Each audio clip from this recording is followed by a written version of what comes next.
एक बहुत उच्च कोटि के भगवत भक्त नामनिष्ठ महात्मा थे।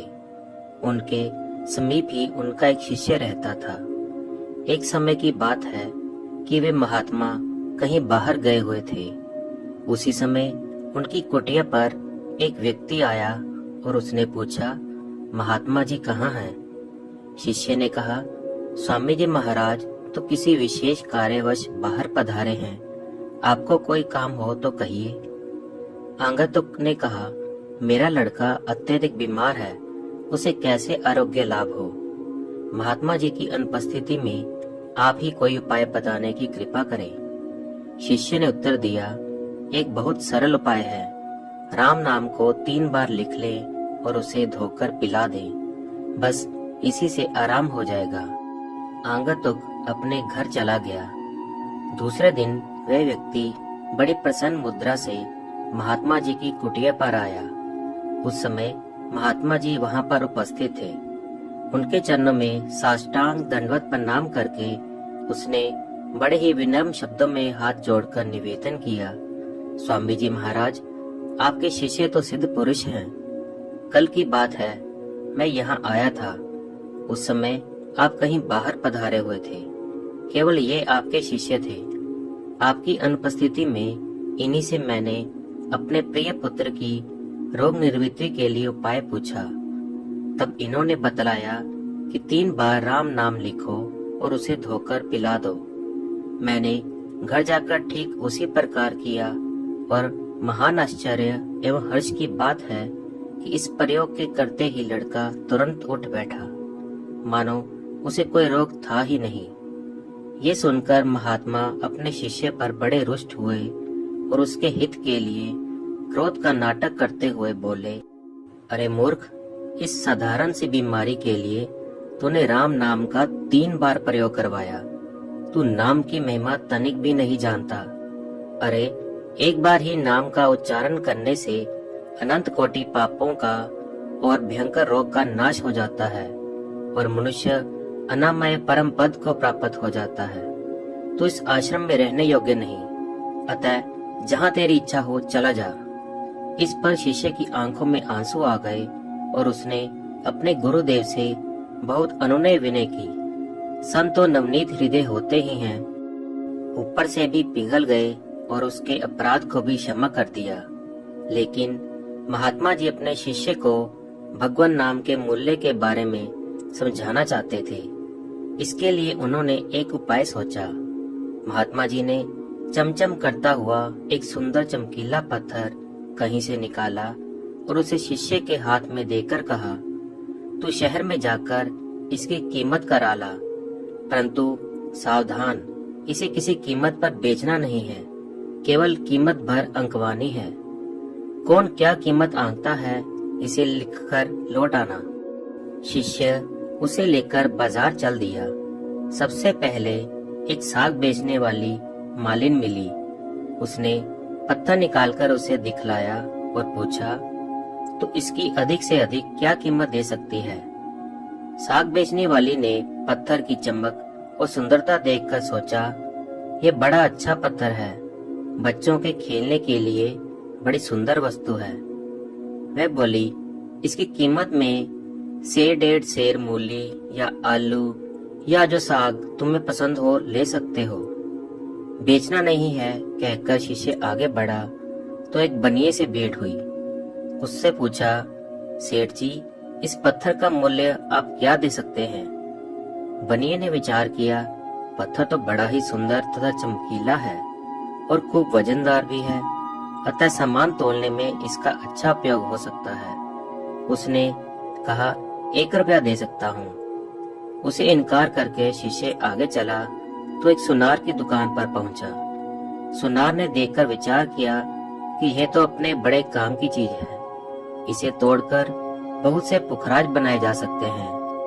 अतः उसने कहा, अधिक से अधिक 1000 रुपए तक मैं दे सकता हूँ। बेचना नहीं है कहकर शिष्य बड़े उत्साह से आगे बढ़ा और एक जोहरी की दुकान पर पहुंचा।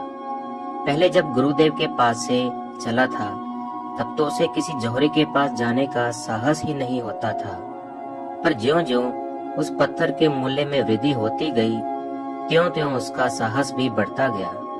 अब उसकी दृष्टि भी बदल गई। उसकी जो ये मान्यता थी कि ये एक साधारण चमकीला पत्थर है, वह नष्ट हो गई। जौहरी को दिखलाकर उसकी कीमत पूछी। जौहरी ने विचार किया तो उसने हीरा समझा और वह इसके मूल्य में 1 लाख रुपए देने को तैयार हो गया, परंतु बेचना तो था नहीं। अतः शिष्य उसे भी वही उत्तर देकर उच्च कोटि के जौहरियों के पास पहुंचा। सबने मिलकर उसकी जांच की और 5 करोड़ रुपए उसकी कीमत आंकी। तत्पश्चात वह शिष्य राजा के पास गया। राजा साहब ने शिष्य को बड़े आदर से बिठलाया और मुख्य सभी बड़े जौहरियों को बुलाकर उस रत्न का मूल्य आंकने के लिए कहा। सबने विचार विमर्श के पश्चात आश्चर्य प्रकट करते हुए कहा, महाराज, हमने तो ऐसा रत्न कभी देखा ही नहीं, इसलिए इसकी कीमत आंकना हम लोगों की बुद्धि से परे की बात है।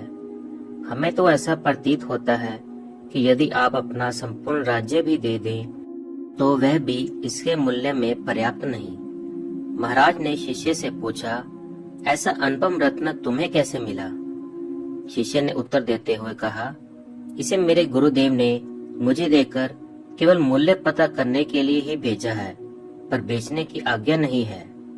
राजा साहब ने बड़े विनम्र शब्दों में कहा, इसका मूल्य मेरे राज्य से भी अधिक है। यदि तुम्हारे गुरुजी इसे बेचना चाहें तो इसके बदले में अपना सारा राज्य सहर्ष दे सकता हूँ। तुम पूज्य स्वामी जी से पूछ लेना। स्वामी जी उच्च कोटि के महात्मा हैं, इस बात को सभी जानते थे। अतः सबने बड़े आदर सत्कार के साथ उस शिष्य को वहां से विदा किया। शिष्य ने महात्मा जी के पास लौटकर सारी कहानी उन्हें सुना दी और अंत में कहा, गुरुदेव, मेरी तुच्छ सम्मति तो यह है कि जब राजा साहब इसके मूल्य में अपना सारा राज्य ही दे रहे हैं, तब तो इसे बेच ही डालना चाहिए। महात्मा जी बोले, इसके मूल्य में राज्य भी कोई वस्तु नहीं। अभी तक इसके अनुरूप इसकी कीमत नहीं आंकी गई। शिष्य ने आश्चर्य प्रकट करते हुए कहा, राज्य से बढ़कर और कीमत हो ही क्या सकती है? महात्मा जी ने कहा, यहाँ कोई लोहे की बनी वस्तु मिल सकेगी क्या? शिष्य ने उत्तर दिया, जी हाँ, आश्रम में कुछ यात्री आए हुए हैं। उनके पास तवा, चिमटा, कड़छी आदि लोहे के पर्याप्त बर्तन हैं। आज्ञा हो तो उनमें से कुछ ले आओ। महात्मा जी ने कहा, हाँ ले आओ। शिष्य कई लोह निर्मित वस्तुएं ले आया। महात्मा जी ने ज्यों ही उनसे पत्थर का स्पर्श कराया, त्यों ही वे सारे लोह पात्र देखते ही देखते शुद्ध सोने के बन गए। ये देखकर शिष्य को बड़ा आश्चर्य हुआ। उसने चकित होकर पूछा, ये तो बड़ी विलक्षण वस्तु है, ये क्या है गुरुदेव? महात्मा जी ने उत्तर दिया, ये वह पारस पत्थर है जिसके स्पर्श मात्र से लोहा सोना बन जाया करता है। भला अब तू ही बता कि इसकी कीमत कितनी होनी चाहिए? शिष्य बोला, संसार में अधिक से अधिक कीमत सोने की ठहराई जाती है और वह कीमत इससे उत्पन्न होती है, फिर इसका मूल्य कैसे आंका जाए? महात्मा जी बोले, भगवान नाम का मूल्य तो इससे भी बढ़कर है, क्योंकि ये पारस तो जड़ पदार्थ है, इससे केवल जड़ पदार्थों की ही प्राप्ति हो सकती है, सच्चिदानंद परमात्मा की नहीं। अतः किसी भी सांसारिक पदार्थ के साथ भगवान के नाम की तुलना करना सर्वथा अनुचित है। इसकी तुलना करने वाला पारस को 1.5 से 1.5 मूली, आलू व साग के बदले में बेचने की मूर्खता करने वाले से कम मूर्ख नहीं। जिस प्रकार पारस को न पहचानने वाला व्यक्ति उससे तुच्छ पदार्थ लेकर सदा कंगाल बना रहता है, उसी प्रकार राम नाम के महत्व को न जानने वाला भी प्रेम और भक्ति की दृष्टि से सदैव दरिद्र ही रहता है। तो भगवान नाम के प्रभाव और तत्व रहस्य को नहीं जानता, इसलिए एक साधारण से रोग के लिए तूने राम नाम का 3 बार प्रयोग करवाया। जिस नाम के प्रभाव से भयंकर रोग मिट जाता है, उसे मामूली रोग नाश के लिए उपयोग में लाना सर्वथा अज्ञानता है।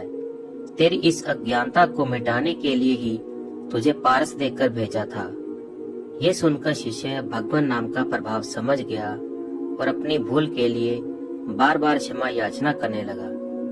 गोस्वामी तुलसीदास जी ने अपने मानस में भगवान नाम महिमा का वर्णन करते हुए यहाँ तक कहा है कि कलयुग में केवल भगवान के नाम का ही आधार है। श्री हनुमान जी ने इसी नाम के प्रभाव से भगवान श्री राम को अपने वश में कर रखा है। बोलो भगवान श्री राम की जय, सियावर रामचंद्र की जय।